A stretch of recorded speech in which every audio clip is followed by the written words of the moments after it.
자, 그러면은 강의를 시작할 때 이제 이분의 생애에 대해서 오늘 다뤄보도록 하겠습니다. 이게... 예. 예. 자, 2008년에요. 철학자들의 올림픽이라고, 세계의 철학자들의 올림픽이라고 할 만한 대회가 2008년도에 서울에서 열렸어요. 자, 세계 2,000명 정도의 철학학자들입니다. 철학 박사들. 각기 유수한 대학의 교수들이 서울에 모였어요. 2008년도에. 이때 모였는데요. 한국의 근현대사를 대표하는 2명의 사람이 소개가 되었습니다. 유일하게. 자, 퀴즈. 너무 뻔한 질문인데 그 두 사람 중에 한 사람이 누굴까요? 예? 도울 김용이요? 도울 김용이요? 전혀 예상과 밖의 답이 나와서 예? 네, 함석헌 선생님. 한 분이 함석헌 선생님이었어요. 한국을 대표하는 근현대 철학자 함석헌. 그럼 또 한 분은 누구였을까요? 역시 우리 생명사랑교회 성도님들은 이렇게 수준이 높으시네요. 벌써 딱 2008년도에 세계 철학자대에 소개됐던 학자를 아시고요. 유영모 선생님이 소개가 되었습니다. 근데 처음에는요, 반대했어요.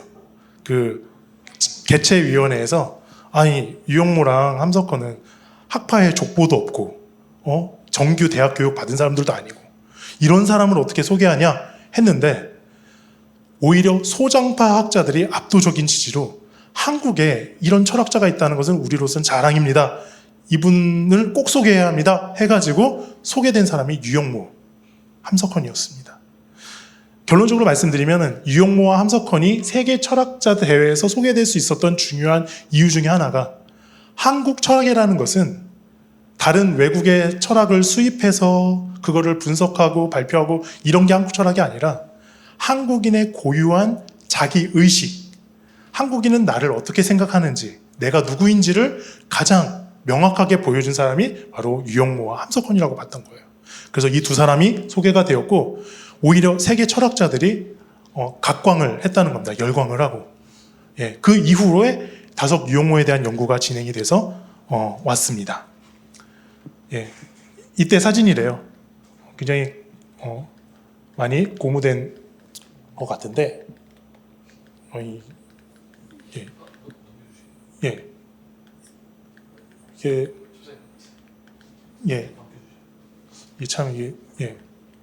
되네요. 자, 이분이 유영모 선생님이시고요. 옆에 헐친하게 잘생기신 분이 함석헌 선생님입니다. 자, 어떤 인상이 드세요? 온유해 보이세요? 예? 두 분이 비슷한 것 같아요? 그럼 함석헌 선생님이 기분 나빠하셨을 것 같아요.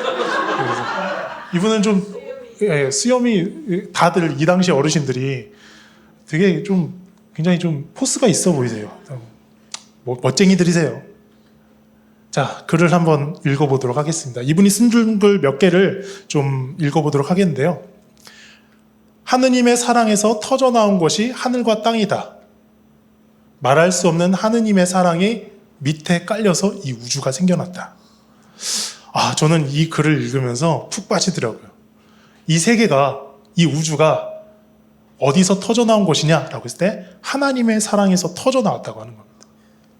그리고 말할 수 없는 하느님의 사랑이 밑에 깔려 있다는 겁니다. 그러니까 이 세계가, 그리고 우리가 살아가는 모든 일들, 사건, 관계, 사람, 이 모든 것들의 기초가 하나님의 사랑에 깔려 있다는 거예요. 그래서 우주가 생겨났다. 이 사랑은 알 수 없다. 그러나 여기서 중요한 말을 합니다. 이게 유영모 사상의 핵심인데요. 세상을 미워하는 사람에게만 하느님이 다가오신대요. 그러니까 주여 주여 외친다고 해서 하나님이 다가오는 것도 아니고, 착한 일을 많이 한다고 해서 하나님이 다가오는 것도 아니라, 유영모 사상님이 딱 깨달은 게 있어요. 뭐냐? 세상을 미워하는 사람에게만 하나님이 나에게 다가오신다는 겁니다. 이분은 식욕과 성욕 자체를 거부하려고 애썼던 사람이에요. 나중에 왜 이런 사상을 살게 되는지 그것도 설명해 드릴게요. 그런데 또 한 가지는 뭐냐면 하나님이 우리들에게 하나님을 알고 싶은 생각을 일깨워 준다고 합니다. 가끔 그런 생각 안 들어요? 갑자기 우리는 가끔 그런 순간이 있어요. 나는 어디서 왔지? 어디로 가는 거지? 우리의 존재는 뭐지? 왠지 또 그런 경험도 해본 적이 있지 않을까요? 아주 먼 100년, 200년, 300년, 1000년, 2000년 그 아주 시원을 우리가 그 근원을 알 수 없는 시원으로부터 내가 이어져 내려왔다는 것. 그리고 내가 이 세상에서 살다가 죽고 사라지더라도 나의 존재는 사라지지 않고 그대로 이어 내려와서 어딘가에서 존재하게 될 거라는 어떤 그런 생각들을 하나님께서 일깨워 준다는 겁니다. 우리한테. 우리가 하나님을 생각해서 생각하는 게 아니라 하나님이 우리에게 그런 생각을 주시고 그 생각 자체가 하나님이시라. 그래서 유영모는요, 평생 생각을 한 사람이었어요. 이분의 일상이 어떻게 되냐면은 밤 10시에 주무세요. 기상 시간은 몇 시였을까요? 예? 예, 찍어보세요. 3, 4시, 예, 2시. 2시에 일어나서요, 이제 그 선비들이 하는 것처럼 냉수 마찰 하시는 거예요. 몸을 정자하고 한 3시 정도 되면은 가장 이제 1등 제자가 와요. 새벽 3시나 4시 정도에. 오면은 자신이 깨달았던 내용을 강의를 하기 시작하세요. 새벽 4시부터 밤 10시까지 강의가 계속되는 거예요. 근데 보세요. 이분이 밥을 몇 끼 드셨다고요? 한 끼. 자, 그러면은 새벽 4시부터 강의를 쭉 시작해요. 근데 4시부터 온 제자들은 밥을 먹어야 돼요? 안 먹어야 돼요? 못 먹죠. 그러니까 슬그머니 밥 때 되면 제자들은 나가요. 밥 먹고 들어오고. 그리고 한 사람만 쭉 있는 게 아니라 계속 뭐 아침 몇 시, 10시 되면 끊임없이 제자들이 들어와서 강의를 듣고, 이분은 그렇게 강의를 하셨어요. 그리고 자신이 경전, 특히 성경, 읽고 묵상한 내용들을 일기에 기록하고 이것을 자신에게 찾아온 사람들한테 강론하기를 좋아하셨는데, 이렇게 유영모 선생님이랑 저랑 비교하면 좀 그렇지만은 유영모 선생님은 저처럼 이렇게 많은 사람들을 앞에 두고 강의를 하신 적이 별로 없으세요. 1명, 2명. 이 한 사람이 와도 강의를 하실 땐 펄쩍펄쩍 뛰면서 그렇게 강의를 하시고 진리를 가르치길 좋아하셨다는 겁니다. 아마 여러분들 그런 경험 해보셨을 거예요. 뭔가 자신이 깨달은 게 있으면 깨달은 걸 나눌 때 굉장히 기쁘죠. 그리고 피곤하지가 않죠. 예. 근데 설교는 좀 피곤해요. 많이 하면 사람이라 피곤할 수도 있습니다. 그런데 이분은 이제 강의를 하시면서 그런 걸 많이 하셨다 보니까 굉장히 열정적으로 강의를 하셨다고 합니다. 자, 또 하나. 이 말도 되게 매력적인 것 같아요. 우리는 성숙하여 밥이 될 수 있도록 최초부터 계획적으로 만들어진 작품이다. 하느님의 밥이 되는 것이 우리의 삶의 목적이다. 저는 유영모 선생님을 공부하면서 이 먹는 것 때문에 고민이 더 깊어졌어요. 저도 유영모 선생님을 따라서 하루에 한 끼 먹으려고 시도를 해봤습니다. 오래가지 않아 포기했죠. 물론 제가 뭐 당 수치도 높아질 것 같아서 염려를 했지만은 해보니까 쉬운 일이 아니에요. 어렵고, 그런데 고민을 저는 했죠. 왜 밥에 대한 은유를 많이 사용했지? 근데 이유가 있어요. 이 세계의 시스템은요, 밥이에요. 여러분들의 수고, 노력, 헌신, 이런 것들은요, 누군가의 생명을 살리는 밥입니다. 그렇죠? 그렇지 않아요? 오늘 여러분들 맛있게 점심을 드실 때 누군가는 저기 식당에서 열심히 봉사하셔서 우리의 생명을 돋우어주는 역할을 하셨고, 누군가는 여기 교회를 섬기면서 우리가 하나님 말씀에 집중하고 예배를 드릴 수 있도록 희생했어요. 우리의 존재는요, 누군가를 위해 희생하는 밥입니다. 이게 우리의 존재의 목적이에요. 예수님도 우리를 위해 밥이 되셨죠. 그래서 성찬이잖아요. 성찬. 불만족스러워요, 가끔은. 카스테라 요만한 거 뜯어줘요. 그래서 좀 많이 좀 주지. 포도주도, 아유. 예. 가끔 밥이 되는 게 우리의 삶의 목적이에요. 그리고 인생뿐 아니라 일체가 하나님께 바쳐지기 위한 제물입니다. 우리는 밥이 되는데 이 우주에 누군가를 위한 밥이 되어야 되기도 하지만, 그리고 우리도 사실 지금까지 여기까지 온 것을 보면은요, 누군가가 우리를 위해서 밥이 되어줬어요. 우리 부모님, 그리고 친구들, 성도님, 그리고 선생님, 다양한 분들이 나의 생명을 살리기 위한 밥이 되어줬습니다. 유용모의 시각에서는요, 그래서 쌀알 하나도 우리를 위해 대속한다고 봤어요. 대속이라는 것은 예수님의 십자가만 대속이 아니라 내 입에 들어가는 쌀알, 고기, 식물, 공기, 그리고 누군가의 땀과 노력, 수고와 헌신, 이 모든 것들이 대속입니다. 유용모는 그래서 우리의 신앙의 시야를 확 넓혀줘요. 일상을 새롭게 보게 만들어줍니다. 나중에 이제 그 얘기를 좀 더 나중에 이제 적용 부분에서 나눌 수 있을 것 같아요. 그래서 결국에 우리가 이 모든 것을 통해서 알 수 있는 건 뭐냐? 인생이란 밥에는 말씀이 있다는 겁니다. 유용모 선생님은 말씀을 찾아서 돌아다니셨어요. 하나님의 말씀, 성경만 보시진 않으셨어요. 불경도 보시고, 유교 경전도 보시고, 여러 종교들을 보시고, 철학서적도 보시면서 과연 하나님의 말씀이 뭔가 깨달으려고 엄청난 공부를 하셨던 분이십니다. 따라서 온 인류를 살리는 우주의 힘이 되는 성령의 말씀을 찾아 사셨던 겁니다. 자, 또 하나님은 어떻게 생각했을까요? 절대자 하나님은 계신다. 하나님은 계시죠. 하나님 밖에는 아무것도 없어요. 그런데요, 절대자 하나님은 누가 아느냐고 하면 아무도 몰라요. 하나님은 분명 계신데 하나님이 누구냐라고 말을 하자니 말할 수 있는 사람이 없어요. 하나님은 그래서 없이 계신 하나님이에요. 이분이 말했던 중요한 언어 중 하나가 뭐냐면 없이 계시는 하나님. 유용모 선생님이 없이 계신 하나님이란 말을 만들어내셨어요. 그런데 하나님을 어떻게 아느냐? 이 세상이 괴롭고 어떻게 할 줄 모르는 사람이 하나님을 알려고 할 때 하나님께서 나에게 다가오신다는 겁니다. 우리는 가끔 어떻게 살아야 될지, 어떻게 해야 될지 괴롭고 그럴 때 오히려 하나님이 우리에게 다가오신다는 겁니다. 이분에게는요, 죽음, 고통, 이게 굉장히 중요한 화두였어요. 철학이든 신학이든 그것이 우리에게 중요한 이유는 뭐냐면 우리의 아주 근원적 문제를 만지고 있기 때문에 그래요. 죽음에 대해서, 고통에 대해서, 그리고 생명에 대해서. 이게 바로 유용모 선생님이 추구하셨던 문제의식이었어요. 그래서 우주의 호대한 흑암을 음미한 가운데 하나님을 만날 수 있지만 대낮의 광명 속에는 하나님을 찾을 수 없다. 정말 정답이에요. 왜 그러냐? 우리는 등 따숩고 배부를 때 하나님이 잘 안 보여요. 그런데 흑암, 아무것도 없는 깜깜함을 생각했을 때, 그리고 모든 게 다 사라지는 없음을 생각했을 때, 그때서야 하나님이 누구이신지에 대한 그런 질문이 우리한테 막 생겨나는 거예요. 우주의 흑암을 음미하는 가운데 우리는 하나님을 찾을 수 있다. 그래서 유용모 선생님은 광명에서 하나님을 찾는다고 하는 것을 뒤집어서 흑암에서 하나님을 찾으려고 하셨습니다. 이분이 하나님을 묘사하는 단어들은요, 우리는 막 그러잖아요. 찬란한 영광, 기쁨, 행복, 천국 이런 용어를 쓰지만 유용모 선생님이 하나님을 묘사하는 단어는요, 흑암, 없음, 텅빔, 무, 죽음 이런 단어들입니다.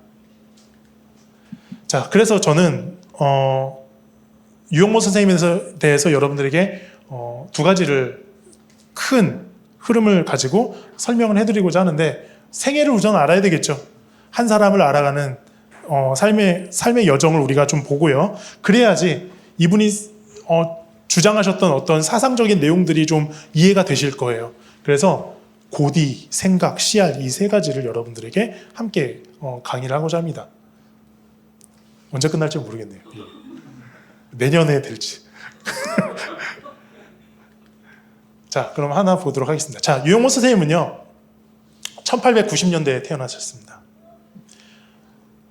현재 남대문 경찰서와 이때 아무튼 남대문 그쪽 근처에서 이렇게 태어나셨어요. 서울 분이십니다.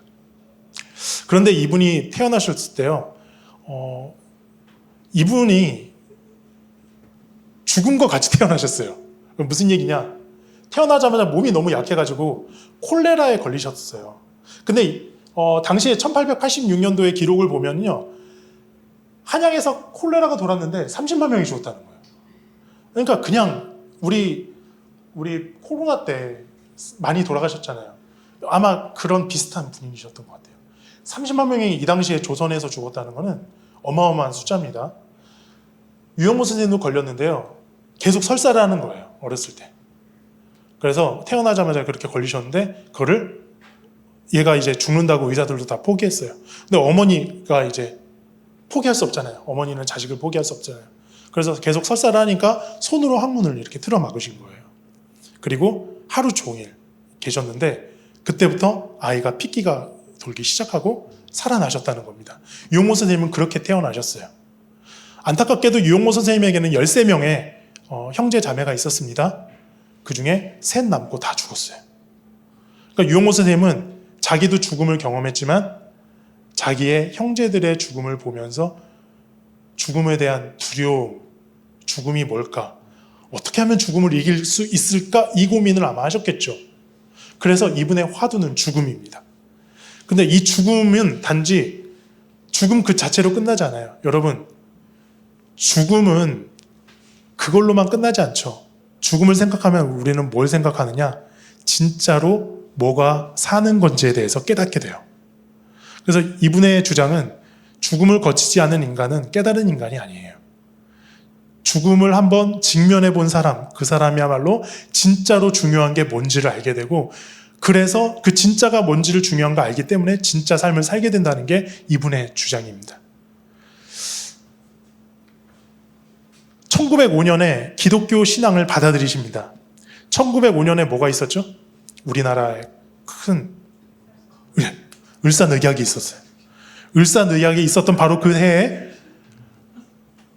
YMCA, 한국 YMCA에 삼성 김정식이라는 그런 총무가 있었어요. 그분이 유영모 선생님을 전도합니다. 교회 와봐라 해가지고 그때부터 이제 유영모 선생님이 기독교에 발을 들이기 시작한 거예요. 근데 기독교를 워낙 뜨겁게 받아들이셔서 연동교회, 승동교회, 세문안교회 이 교회를 다니시면서 아침에는 연동교회, 점심에는 승동교회, 저녁에는 세문안교회. 그래서 교회 오빠가 되는 거예요. 원래 이분이 유교 보이였거든요. 근데 유교 보이에서 교회 오빠가 되는 그런 이제 과정을 거치시면서 워낙 예수님을 뜨겁게 믿으셨기 때문에 나중에 이분이 오산학교라고 들어보셨죠? 오산학교는. 오산학교의 과학교사로 부임을 하는데요. 워낙 신앙이 뜨거우니까 거기 있는 학생들도 다 전도하고 이승훈 선생님이라고 그 오산학교를 세우신 분이 계세요. 그분도 전도를 하는 거예요. 그래서 그분의 신앙도 유영모 선생님 때문에 뜨거워지고 그래서 이분은 이때는 기독교 정신에 아주 투철한 분이 되시고 나중에 노년이 되셨을 때 증언할 때는 본인이 사도신경을 이렇게 들고 다니면서 전도를 했다는 거예요. 그런 기록도 있습니다. 13살 때 맹자를 공부하셨습니다. 맹자를 공부하시고 1905년도에 경성학당, 그 당시에 뭐 좀 이제 학교를 이제 보내려고 한다면은 아마 좀 여유가 있는 집에서는 뭐 이런 데를 보냈던 것 같아요. 경성학당. 일본이 세운 학교입니다. 일본어로 가르쳤겠죠. 그래서 유영모 선생님은 일본어도 잘했을 거예요. 그리고 여기서 배우시다가 얼마 안 있어서 경신학교라는 곳에 옮겨가십니다. 여기는 선교사들이 세운 학교예요. 그래서 근대 학문, 서양 학문, 수학, 물리학, 영어, 뭐 천문학 이런 것들을 가르쳤어요. 이 시기 때 유영모 선생님은 자기의 적성을 발견한 것 같아요. 유영모 선생님은요. 어떤 전공을 잘했을 것 같아요? 객관식 1번 철학, 2번 신학, 3번 물리학, 4번 의학. 어떤 거예요? 물리학. 역시 황영 박사님. 예, 맞추셨네요. 물리학을 가장 좋아하셨어요. 수학, 물리학, 천체 물리학 뭐 이런 걸 좋아하셔가지고 나중에 이제 일기 같은 걸 보면요. 그런 뭐 어떤 과학에 대한 지식 같은 거를 일기에다 촘촘하게 다 적어 놓으신 거예요. 이분은 과학을 통해서 이 세계를 통해서 하나님을 발견하려고 하셨어요. 그게 이제 유영모의 청년 시기입니다. 이따가 소개해 드릴게요. 자, 이 당시에는 이제 고등학교 정도만 졸업을 해도 교사가 될 수 있었나 봐요. 대학이 없었으니까. 그래서 1910년에 오산학교 과학교사로 부임하게 됩니다. 오산학교가 이때는 거의 뭐 다 쓰러져가는 뭐 초가집 그런 데에서 학생들 모아다가 이게 정말 학교라고 할 수 없을 만큼 열악한 환경이었었어요.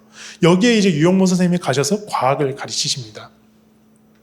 근데 이 당시에 그렇게 허술하고 그 오산학교가 어떻게 세워진지는 아시죠? 이승훈 선생님이 안창호 선생님의 연설을 듣고 감동을 받으신 거예요. 그럼 내가 이 나라를 위해서 무엇을 하면 좋겠습니까? 하니까 안창호 선생님이 그랬던 거예요. 학교를 세우십시오. 그래서 세워진 게 오산학교고 이 오산학교에 유영모 선생님이 들어가신 거예요. 근데 여기에는 당대에 훌륭한 지식인들이 교사로 다 있었어요. 춘원 이광수도 있었고 신채호도 있었고 시당 여준이라는 분도 계셨어요. 당대 조선의 지식인들이 이곳에서 장래의 조선의 어떤 인재들을 기르기 위해서 다 여기 포진되어 있었던 거예요. 여기에 유영모 선생님이 들어가셨고 여기에서 유영모 선생님이 과학을 가르치실 뿐만 아니라 동료 지식인들한테 영향을 받았는데 시당 여준 선생님이 권했다는 거예요. 불경을 읽어봐라. 너 기독교만 하지 마라. 불경을 읽어보고 노자 도덕경을 읽어봐라 했어요. 그래서 젊은 나이에 이 당시 한 20살이었겠죠. 여기서 뭐 불경도 읽고 노자도 읽고 하지만 유영모에게 가장 큰 영향을 미친 사상가를 여기서 발견하게 됩니다. 누구가 퀴즈를 내면 못 맞추실 것 같아서 톨스토이입니다. 톨스토이는요, 이 당시에 지식인들이 가장 선호하는 지식인이었어요. 그래서 톨스토이가 이때 한 1910년에서 12년 사이에 죽었는데요. 그때 죽었을 때 장례식에 대한 어떤 그 추모사도 하고 그리고 이광수와 함께 그 톨스토이를 같이 읽기도 하고 이광수로부터 아마 톨스토이를 받았던 것 같아요. 그래서 유영모 선생님의 사상에 가장 큰 영향을 미친 사상가는 누구냐 했을 때 톨스토이를 꼽을 수 있습니다. 톨스토이. 근데 톨스토이의 사상 자체가 굉장히 독특하기도 한데 이 톨스토이 사상에 가진 기독교에 대해서 가진 사상의 특이한 점이 뭐냐면 톨스토이는요 기독교 교리에 대해서 엄청 싫어했어요. 뭐 삼위일체니 뭐 성육신이니 뭐 어려운 얘기로 막 이렇게 신학을 얘기하는 것에 대해서 아주 혐오감을 가졌던 사람입니다. 이런 거야말로 기독교의 정신을 가리고 사람들이 기독교에서 떠나게 한다. 그리고 러시아 정교회겠죠. 너희들은 그렇게 신학이 발전했는데 왜 전쟁에 참여하고 이단자로 몰아서 사람을 죽이고 배제시키고 폭력을 휘두르냐 하면서 그 당시에 교리화된 기독교에 대해서 엄청난 비판을 했던 사람이 톨스토이인데 이 톨스토이의 영향을 유영모가 받은 거예요.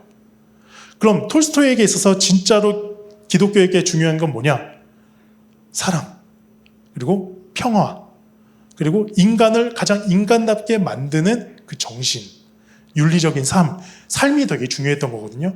유영모 선생님은 바로 이 사상을 배우시고 이대로 살기로 작정을 하신 거예요. 이렇게 유영모 선생님의 사상에 중요한 기틀이 점점 형성되기 시작했어요.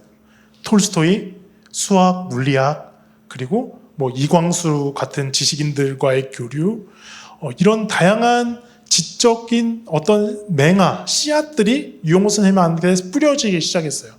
그런데 여기에 중요한 계기가 하나 생깁니다. 뭐냐면 유영모 선생님이 태어났을 때 13명의 형제자매가 있었는데 3명 살았다고 그랬죠. 그 중에 1명이 또 죽어요. 가장 자신에게 친했던 동생이 유영묵이었는데 20살 되던 해에 죽는 겁니다. 자, 유영모 선생님의 신앙이 굉장히 뜨거웠다 그랬죠. 그리고 전도도 많이 하고 기도도 열심히 했던 분이세요. 동생이 아파요. 뭐 했을까요, 그럼? 기도하죠. 열심히 기도했겠죠. 그런데 죽었어요. 그럼 어떤 마음이 들까요? 예? 실망감이 들죠. 내가 그렇게 열심히 기도했는데 하나님은 계신가? 내 기도를 왜 안 들어주시나? 그런 고민이 했을 거예요. 그래서 유영모 선생님이 이때 이제 그런 말씀을 하세요. 깨달았대요. 기독교가 완전이 아니구나. 여기서 말하는 완전이라는 것은 내가 기도하면 들어주고 신이 모든 걸 다 해결해주는 이 세계가 그렇게 심플하게 하나님으로 설명되는 그런 세계는 아니구나 하는 깨달음이 생긴 거예요. 그래서 나중에 한 7년 정도 지났을 때 이분이 또 되게 재밌는 게 제가 최근에 발견했거든요. 지금 매일신보라는 게 있는데 여기에서 신춘문예에 당선이 돼요. 소설을 써서. 그 소설 이름이 귀남과 수남입니다. 이게 좀 촌스럽긴 하죠. 귀남과 수남. 이 소설의 중요한 내용은 뭐냐면요. 부부가 있어요. 부부에게 귀남과 수남이라는 아들이 있는데 첫째가 병들었습니다. 기독교를 믿기 전이에요. 그래서 무당에게 찾아갑니다. 무당에게 찾아가서 어떻게 하면 이 아이의 병을 낫게 해줄 수 있습니까? 했더니 뭐라고 했겠습니까? 구슬하라 그러죠. 열심히 구슬해요. 그래서 막 빌기도 하고 구슬해요. 새벽에 막 빌기도 하고. 근데 죽었어요. 실망감이 컸겠죠. 이 다음에 이 실망감을 가지고 예수를 믿어요. 그래서 열심히 또 하나님으로부터 위로를 받습니다. 그런데 곧 이어서 수남이 병이 들어요. 어떻게 했을까요? 기도하죠. 그리고 장로님, 목사님, 집사님 다 초대해가지고 예배 드리고 기도회 하고. 그런데 죽습니다. 그러면서 이 소설이 어떻게 끝나냐? 이렇게 끝나요. 이제 아내가 그런 얘기를 하는 겁니다. 여보시오, 내가 이제야 깨닫는데 하나님은 우리가 기도해 주신다고 우리가 기도하는 건 다 헛것이다. 우리의 부귀와 명예와 건강과 풍요와 행복을 위해서 기도하는 것은 아무것도 아니라는 걸 깨달았던 거예요. 그럼 뭐가 중요하냐? 주기도문에 나오는 것처럼 예수의 정신을 따라 사는 게 중요하다는 걸 이제서야 깨닫습니다. 우리가 들으면 아주 평범한, 어떻게 보면 되게 평범한 내용의 소설인데요. 이 소설은요, 유용모 선생님이 기독교인으로서 어떻게 살았는지가 나와요. 자, 죽음이라는 삶의 디폴트 값, 기본값을 죽음에다 두잖아요. 그러면은요, 다른 모든 것들이 다 시시해져요. 이 세상에서 내가 추구하고자 했던 것들이 있잖아요. 자식이 잘 됐으면 좋겠고, 내가 잘 됐으면 좋겠고, 성공했으면 좋겠고, 돈도 많이 벌었으면 좋겠고, 명예도 막 올라갔으면 좋겠고. 그런데 인생의 종착점, 그리고 이 세계의 본질이 없음이라는 걸 딱 알게 되면은 그렇게 추구할 만한 가치가 없는 게 돼버리는 거예요. 이분한테는. 오해하지 마셔야 되는 게 허무주의로 끝나는 게 아니에요. 진짜 사는 게 뭔지를 그때부터 보게 된다는 거예요. 우리가 중요하게 생각하는 것들이 사실 아무것도 아닌 걸 알게 되면 더 중요한 것을 우리는 발견하고 쫓아갈 수 있다는 거예요. 그게 생명의 삶이고 전체 생명을 살리는 삶이고 진리의 삶이고 깨달음의 삶이고 아름다움의 삶이라는 것을 유용모 선생님은 이 청년 시기 때 어렴풋이 깨닫게 된 거예요. 자, 그러나 이런 깨달음은 사실 우리가 어떻게 보면 신앙생활을 하다가도 깨닫게 되는 내용들인데요. 이걸 표현하는 언어가 또 중요합니다. 생각은 우리가 다 할 수 있어요. 그러나 사실 여기서부터 이제 사상가와 사상가가 아닌 그 차이가 나타나는데 언어를 알아야 돼요. 이걸 어떻게 표현하지? 이걸 어떤 개념을 써서 설명할 수 있지? 라고 했을 때는 어려운 거예요. 자, 그래서 유용모 선생님은요, 유학을 가십니다. 동경물리학교. 이 당시에는 조선의 지식인들이요, 많이 유학을 갔어요. 그래서 동경에서 많이 유학을 하시고 교토에서 유학 두 군데에서 많이 했는데 여기에 이제 물리학을 좋아하시기 때문에 물리학교로 유학을 가십니다. 자, 유학을 가셨다가요, 되돌아오세요. 독특해요. 아, 대학 공부 쓸모없다. 딱 깨달은 거예요. 유용모 선생님은요, 자기도 대학을 안 갔을 뿐만 아니라 자식들도 대학을 안 보냈습니다. 이건 조금 저도 잘 이해가 안 가는 게, 자기만 안 가면 되지. 왜 자식들까지. 근데 이분은 철저했어요. 뭐냐? 기독교는 쌍놈의 종교다. 이렇게 했어요. 좀 발음이 셌죠. 기독교는 쌍놈의 종교다. 왜?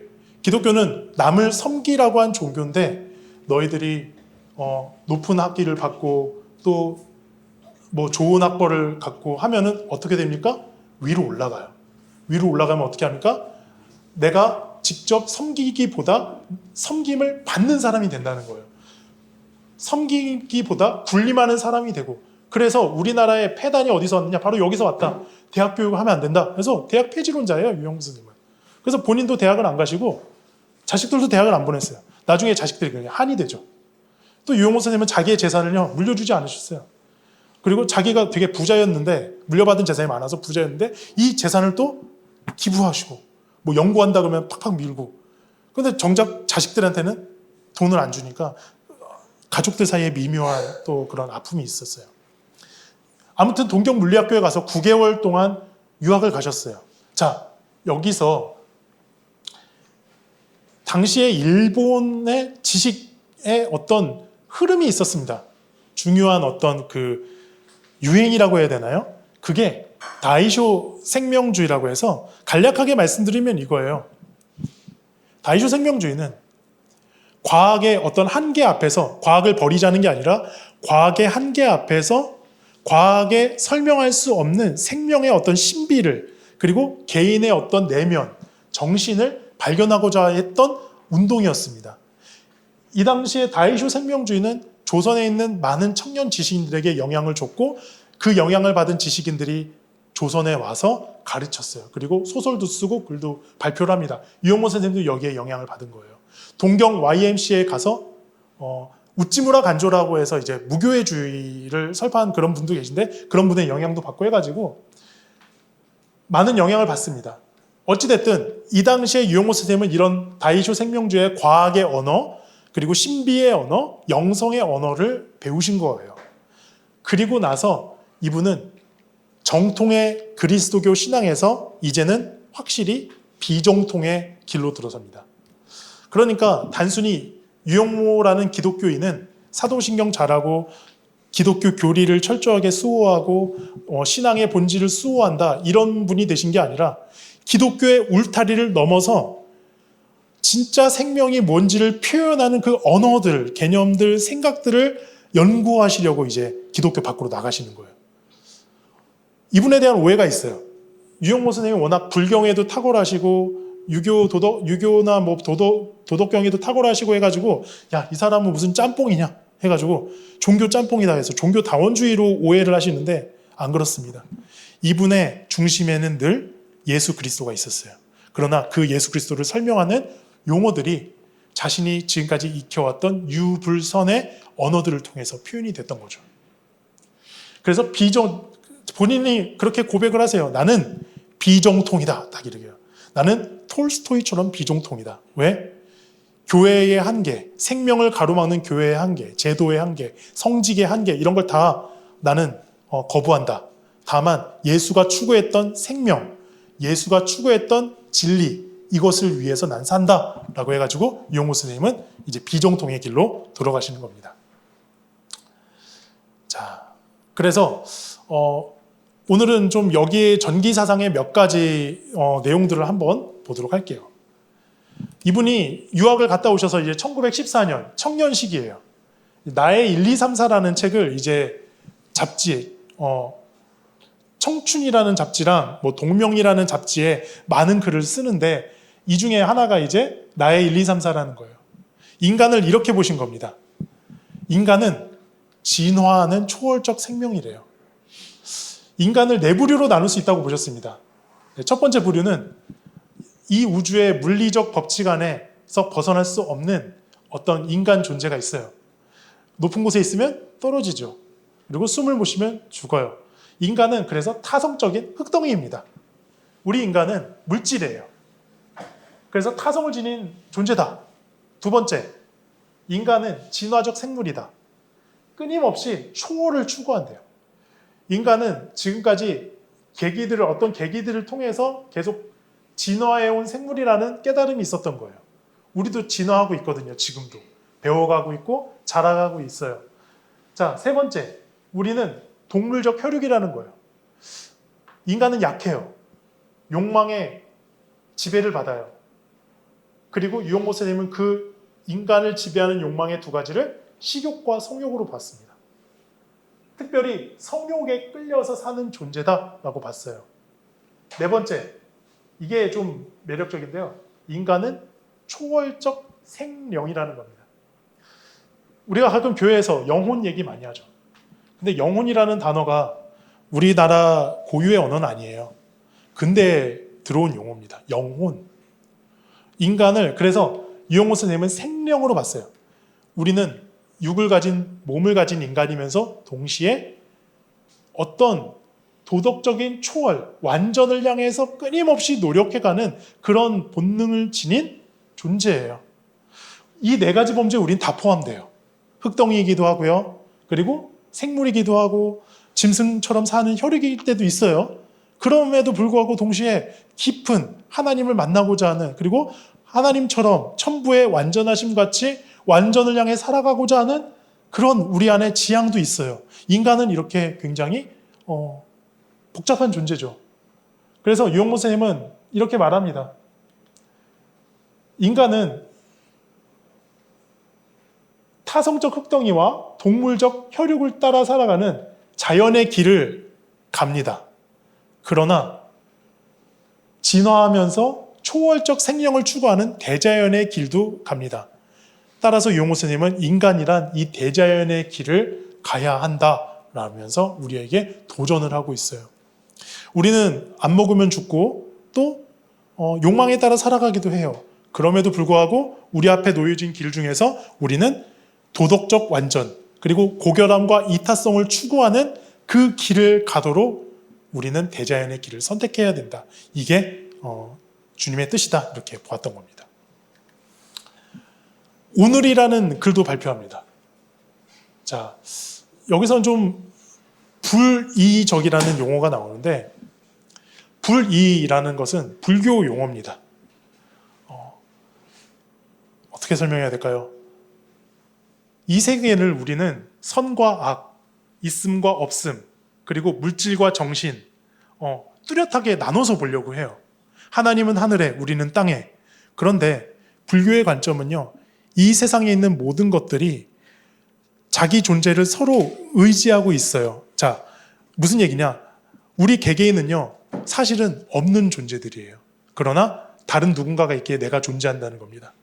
자, 목사님이 계시면, 자, 성도님이 있어야 목사님이 있는 거예요.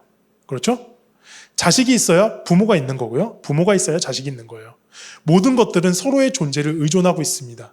그렇게 이 세계가 구성되어 있다. 그래서 너와 나는 다르지 않다. 한국은요, 지속적으로 이 둘이 아니라 하나라는 정신을 추구해 왔어요. 원효, 스님 원효도 일심이라는 걸 주장했습니다. 우리가 하나의 정신, 하나의 마음에서 우리가 모두 하나다. 너와 나는 다르지 않다. 오늘날 우리 너무 많이 이렇게 서로의 다름을 주장을 하잖아요. 너와 내가 다르고, 그래서 나누면서 나는 좋고 너는 나쁘고, 나는 옳고 너는 틀리고, 이런 식으로 가기 쉽거든요. 근데 불교는 그게 아니에요. 다 각자마다 이유가 있고 존재 이유가 있는 거예요. 다르지 않다. 우리 모두 하나다. 그런 사유가 이 글에서 나오는데요. 오늘이라는 글에서 나타나는 겁니다. 그 오늘이라는 내용을 보니까 이 세계는 결국에는 서로가 연결되어 있고요. 그리고 모든 사람들은 서로 변하고 존재들은 변해요. 지금도 우리는 변하고 있어요. 그러면서 서로의 변화가 서로에게 영향을 줘요. 그러면서 이 세계가 무한한 가능성 속에서 펼쳐진다는 거예요. 그렇게 짜여진 이 세계 속에서 우리는 다르지 않고 이 세계에 하는 모든 일들은 다르지 않아요. 자, 여기서부터 좀 이제 굉장히 좀 이제 강의를 들으면 좀 힘들어지는 부분이 이제 여기서부터 이제 시작이 되는데, 이렇게 보시면 됩니다. 옛날에는 안악내의 바느질과 그리고 서생의 글 공부를 다르게 봤어요.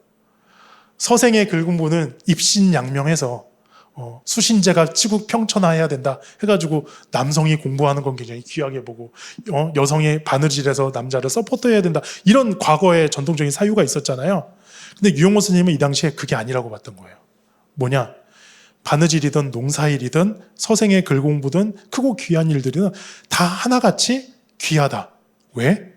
이 세계의 생명 시스템 안에서 우리는 무한한 가능성들을 펼쳐나갈 수 있도록 서로에게 영향을 주기 때문에 그래요. 사실 그렇죠. 우리는 좋건 나쁘건 누군가에게 영향을 줘요. 여러분들이 누군가에게 받았던 좋은 영향력은 여러분들이 그것을 통해서 여러분들의 생명을 키우게 될 겁니다. 반대로 여러분들이 누군가에게 준 좋은 영향력은요, 누군가에게는 굉장히 큰 힘으로 돼서 여러분들이 생각지도 못할 곳에서 그 영향력이 발휘될 거예요. 이런 측면에서 모든 생명의 활동들은 굉장히 귀하고 소중한 겁니다. 그래서 우리는 여기서 내가 내린 말과 행동이 단지 거기서 딱 끝날 것이라고 생각을 하지만 그게 아니라 우리가 하는 말과 행동 그리고 생명의 활동들은 과거와 현재, 미래를 통틀어서 그리고 시공간을 초월한 이 세계 전체 안에서 어떤 영향을 주게 되어 있어요. 예를 들어 오늘 이상중 목사님이 하셨던 설교 말씀은요. 오늘 11시에 들었던 그 사람들에게만 영향을 주는 게 아니라 그 설교를 듣고서 그 설교의 말씀대로 살아서 누군가에게 영향을 주는 그 사람에게 또 어떤 가능성을 줄 거예요. 그거는 시공간을 초월하죠. 3년 뒤에 열매를 맺을 수 있고 10년 뒤에 열매를 맺을 수도 있는 거예요. 그렇기 때문에 오늘 여기에서 나의 삶은 굉장히 중요해요. 그래서 오늘살이입니다. 오늘살이. 오늘의 생명이 그렇게 중요한 겁니다. 우리에게 주어진 매 초, 매 순간마다 나에게 다가오는 시간들이 있습니다. 그 시간들은 그냥 흘러가는 시간들이 아니라 내가 그것을 어떻게 하느냐에 따라서 굉장한 생명에 영향력을 줄 수 있어요. 이런 사상은요, 사실 유영호 선생님만 생각하는 게 아니라 앙리 베르그송이라는 그런 철학자가 지속이라는 용어를 통해서 설명을 했던 용어예요. 우리는 시원을 알 수 없는 그 영혼부터 어떤 생명의 파동 속에서 살고 있는 거예요. 마찬가지로 우리는 생명의 변형과 연결, 소통 속에서 생명력을 발휘하고 있다는 겁니다. 그래서 오늘살이라는 말씀을 하셨어요. 오늘살이. 우리는 오늘을 사는 거예요. 그래서 오늘을 살면서 그 생명의 가능성을 펼쳐나가는 겁니다. 그래서 이런 말씀도 하셨거든요. 하루 동안에도 10백 세계가 갈릴 수 있어요. 오늘 하루에도 10백 세계. 다중우주론이라고 해야 되나요? 여러분들이 하는 모든 행동에는요. 무한한 가능성의 어떤 그런 계기가 돼요. 그리고 하루라는 것은 오늘이라는 현실로 나타나는 거예요. 만반의 사물의 인연이 닿는 대로 그리고 만나는 사람마다 열리는 세계가 있다. 이런 얘기를 합니다. 여러분들이 오늘 만나는 사람, 했던 행동, 말은 열리는 세계, 개방적인 세계, 무한한 가능성을 여는 세계를 만들어내고 있는 거예요. 유영모 선생님이 봤을 때는 지금 세계는 그런 겁니다. 그래서 신성한 오늘입니다. 오늘은 신성한 오늘. 자, 세 번째, 무한대라는 거 있는데요. 비슷한 내용을 말합니다. 근데 여기서 중요한 얘기를 하나 해요. 자, 여러분들 있다 없다 아시죠? 있다 없다. 있는 걸 어떤 거에 있다 그러죠, 우리는? 네, 눈에 보이는 거. 예, 또 뭐가 있을까요? 있는 거. 예? 뭐가 있어요, 여기? 안규식 목사가 있고 마이크가 있고 선풍기가 있고 그리고 빔 프로젝트가 있죠. 우리가 있다라고 말하는 것, 존재한다라고 말하는 것은요, 사실 우리는 아주 제한적으로 그것을 존재한다고 봐요. 우리가 만질 수 있는 거, 보는 거, 감각할 수 있는 것을 우리는 있다고 합니다. 자, 그런 관점에서 했을 때 하나님은 있어요, 없어요?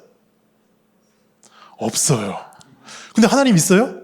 하나님 없어요? 있어요. 이게 무슨 말장난입니까? 하나님 없어요? 없어요. 근데 하나님 없어요? 있어요. 그래서 유영모 선생님은 없이 계신 하나님이라고 말씀하신 거예요.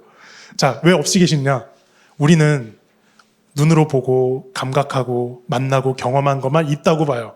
그러나 아직 우리는 경험하지 못한 거 아주 많고요. 감각하지 못하는 거 너무 많아요. 그리고 오랜 시간이 지난 후에야 우리가 있다라고 말할 수 있는 것들이 생겨날 겁니다. 양자물리학이 우리에게 오기 전에는요, 그런 개념이 있다는 것도 몰랐어요. 그러나 과학이 발전하고 우리가 있다라고 할 수 있는 것들이 점점 많이 생겨나는 거죠. 마찬가지로 유영보 선생님은 그걸 비판하는 거예요. 왜? 사람들은요, 눈에 보이고 감각하고 경험한 것만 있다고 봐요. 그 있다는 것만 전부인 줄 알고 그것만 추구합니다. 돈이 전부고 생복이 전부고 명예가 전부고 쾌락이 전부고 사람들은 이런 것을 있다라고 규정하고서 이거 외에는 다 없기 때문에 이 있다만 추구하는 삶을 샀다는 거예요. 그래서 어여쁜 너희들이 한 단계 낮춰서 보는 거예요. 어여쁜 어여쁜 너희들이 몇 날이나 유를 애착 있는 것만 애착을 하느냐 이거예요. 우리는 참 제한적인 것만 추구하는 거예요. 유에만 애착하는 너희들은 아당? 이게 가당키나 하냐? 이런 얘기예요. 너희들에게 이게 맞기나도 하냐?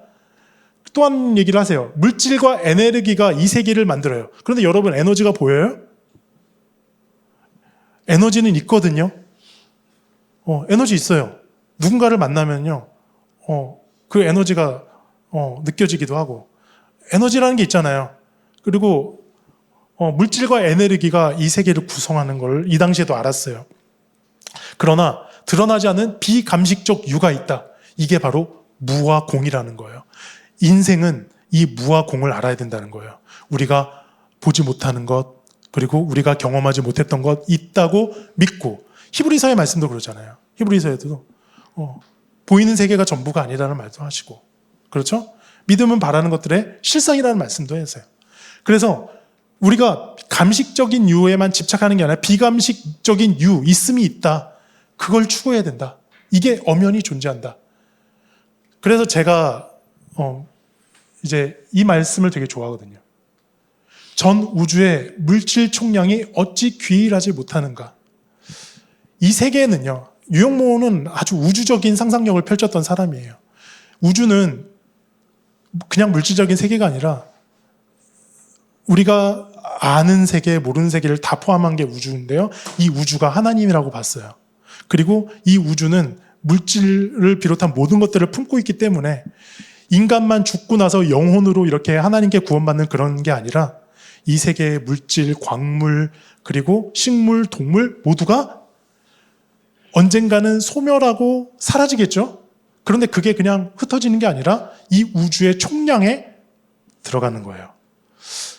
기독교가요, 한 가지 오해한 게 있어요. 구원은 인간만 받는다고 생각을 했던 거예요. 강아지 구원 받느냐? 걔한테 구원이 있을까? 여기에 대해서 확실하게 다 못해요. 식물, 광물은 말할 것도 없죠. 그러나 유영모 선생님의 생명의 시각에서 보면요, 이 세계의 동물, 식물, 광물, 이 모든 것들은 다 하나님의 구원의 대상이에요. 언젠가는, 그래서 구원을 다른 용어로 뭐라고 표현하냐? 우주적 용어로 귀일이라고 합니다. 하나로 돌아간다는 거예요. 하나로. 유영모는 하나님을 하나라고 했어요. 하나. 자, 그렇다면은 우리의 존재가 언젠가는 하나님께로 모두가 다 돌아가는 존재라는 믿는 믿음, 그리고 이 물질에 집착하지 않고 이 물질에 얽매여서 사는 삶이 아닌 사람에게는 뭐가 들어오느냐? 안온 완미, 간단 평등, 하나님의 우주, 이걸 발견하게 돼요.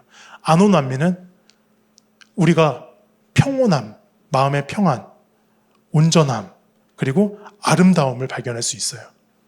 물질에서 집착하고 우리가 보이는 것에 집착하면서 사는 사람의 삶은요, 불안하고 때로는 아름답지 못하죠. 그러나 유영모 선생님은 이 세계에 보이지 않는 것까지 볼 수 있는 그 믿음의 시각에서는 이 세계에 있어서 얽매이지 않아요.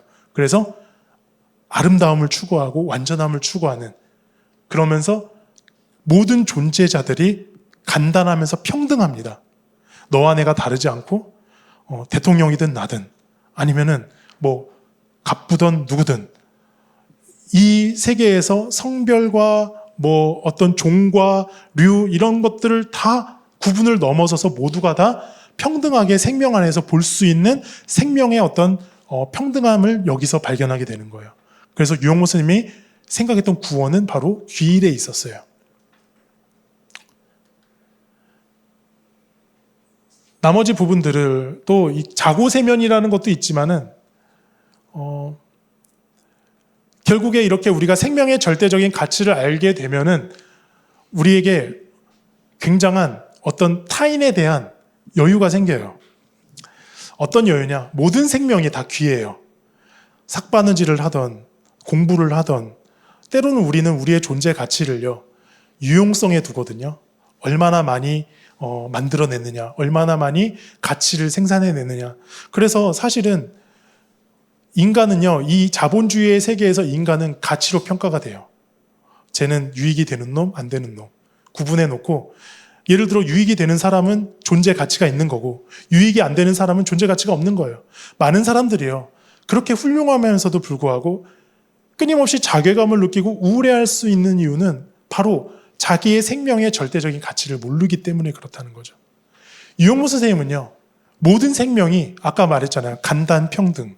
모든 생명이 다 생명 안에서 귀하다고 봤어요. 그렇다면요, 우리가 사람들을 대할 때도 이렇게 대할 수 있다는 거예요. 뭐냐? 때로는 우리는 정말 멋진 사람을 만나요. 생명이 충만한 사람을 만나요. 근데 그런 사람을 만날 때 우리는 우리의 생명 역시도 굉장히 자라나죠. 감사하죠. 그런데 인생을 살다 보면 때로는 우리의 삶에서 원치 않는 사람들을 만나게 돼요. 피하고 싶은 사람들. 그리고 이건 악연이다 싶은 사람들. 그런데 그런 사람들에 대해서 우리는 때로는 미움으로 반응하기도 하고 복수하기도 하고 때로는 속임수를 쓰기도 하죠. 그러지 말라는 거예요. 왜? 그 사람 역시도 깨달음을 얻을 가능성이 있는 거예요. 때로는 저 사람이 과연 구원받을 가능성이 있을까? 가끔은 그런 생각도 들잖아요. 평생을 기도해왔던 사람, 전도할 때 주님 제발 예를 들어 제 남편 예수 믿게 해주세요 하면서 수십 년을 기도한 사람도 봤거든요. 근데 가능성이 안 보이잖아요. 근데 그럼에도 불구하고 유영모 선생님은 언젠가는 우리가 만나는 사람들 중에서 악인일지라도 그 사람은 장차 깨달을 사람이다 라고 해서 기다려주라는 거예요. 왜? 생명은 무한한 가능성이 있으니까. 지금 이 사람이 이런 것은 지금만 보았기 때문에 그래요. 앞으로 이 사람이 어떻게 될지 모르는 거죠. 마찬가지로 내가 지금 깨달음을 얻었다 하더라도 내가 포기하고 내가 선택하는 데 따라서 깨달음을 얻지 못하는 사람이 될 수도 있는 거죠. 이처럼 유영호 선생님은 생명 안에서 모든 것들을 생각할 수 있는 시각을 20대 때 이때 마련해 두셨습니다. 여기까지가 유영호 선생님의 초기 사상입니다. 20살 때까지의 사상이고요. 시간은 2시가 되었어요 벌써. 그래서 생애를 다 다루지 못하고 다행히도 아직 많은 PPT가 남아있어서 저로서는 여유있게 또 준비를 할 수 있으니까 1분 정도 남았는데 여기까지만 하도록. 그래서 유영모 선생님은요, 결국에는요, 이 생명 완성을 위해서 불교도 볼 수 있었고, 공자도 볼 수 있었고, 예수님도 볼 수 있었어요. 석가모니입니다. 석조는 생명 완성을 성불하십시오 그러잖아요. 우리 안에 불성이 있어요. 불교에 따르면은 그 불성은 깨달음을 통해서 찾을 수 있는 거거든요. 그래서 깨달으라는 거예요. 그럼 공자는 뭐를 말했냐? 성인이 되라 그랬어요. 천명지위성 해가지고 우리의 본성은 하늘로부터 왔다 해가지고 이 성을 갈고 닦으면 성인이 된다라는 생명완성의 가르침을 줬다는 거예요. 그럼 예수님은 뭐냐? 예수님은 하늘아버지의 완전하신 것 같이 너희도 완전하라. 이게 생명완성이라는 겁니다. 이 글을 33살 때 동명이라는 잡지에 쓰셨어요. 자, 그리고 유영모 선생님은 이제 어떤 삶을 사시느냐? 정말 도인의 삶을 사시려고 저기 종로 쪽에 가다 보면 구기동이라는 데가 있잖아요. 그 구기동으로 가셔서 은둔 생활을 하십니다. 톨스토이처럼 농사 져야겠다. 그리고 땀 흘려 일하는 것만 가치가 있다 생각하시고 농사와 공부 이 두 가지만 하시려고 산으로 들어가십니다. 예, 오늘은 여기까지 하도록 하고요. 다음 시간에 마치도록 하겠습니다. 감사합니다.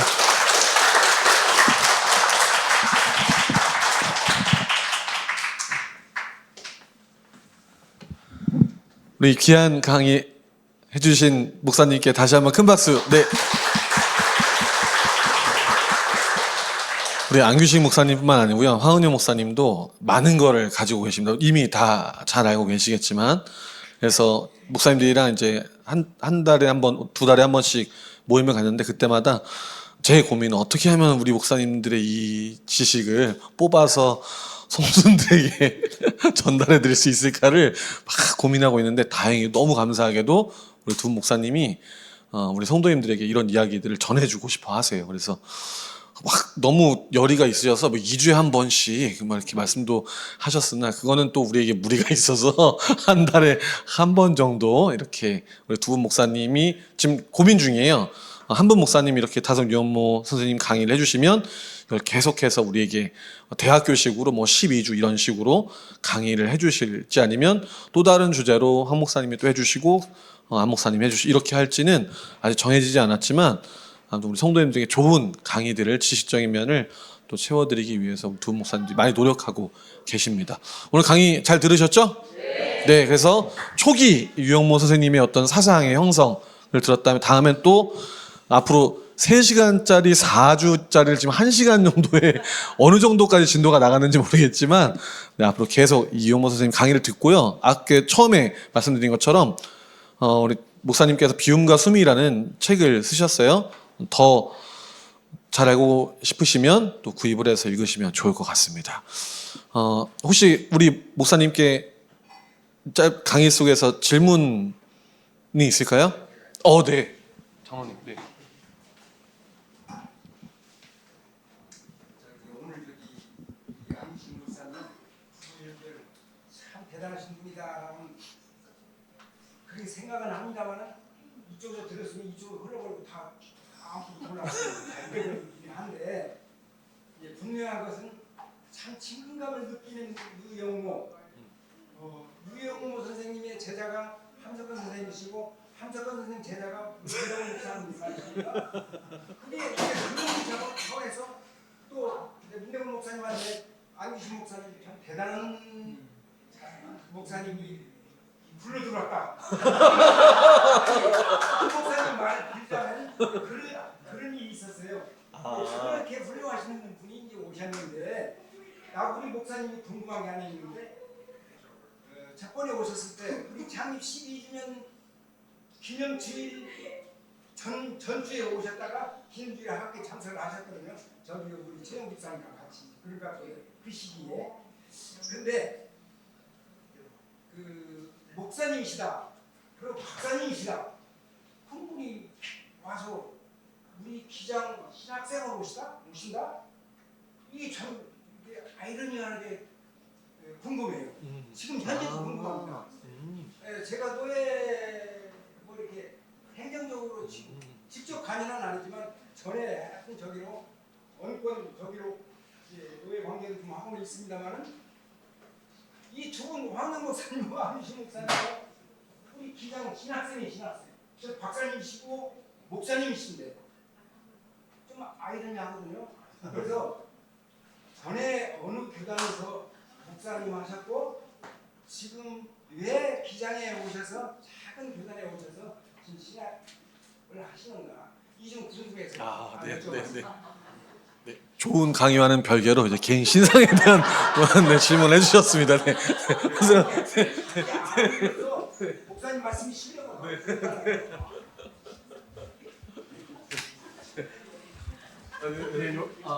무슨 말?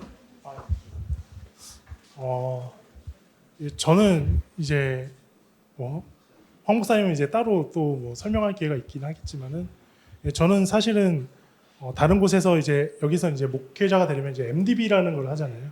목회학 석사라는 걸 하는데 저는 다른 서울신학대학교 신학대학원이라는 곳에서 성결교단이거든요, 거기가.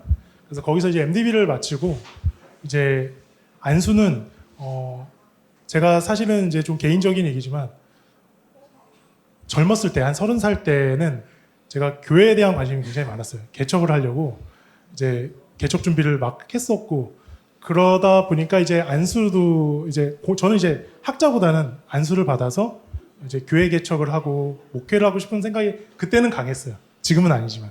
그래서 그때는 제가 안수를 빨리 받고 또 그때 저랑 같이 이렇게 사역을 하기 원하셨던 목사님이 또 독립교단 목사님이셔서 제가 빨리 안수를 받고 같이 사역을 하는 걸로 이제 얘기가 됐었고 안수를 받았어요. 그리고 사역을 했었는데 안타깝게도 그 제가 개척을 하려는 그게 잘 안 돼서 저는 이제 다른 이제 통합 쪽 교단에서 부목사로 사역을 했습니다.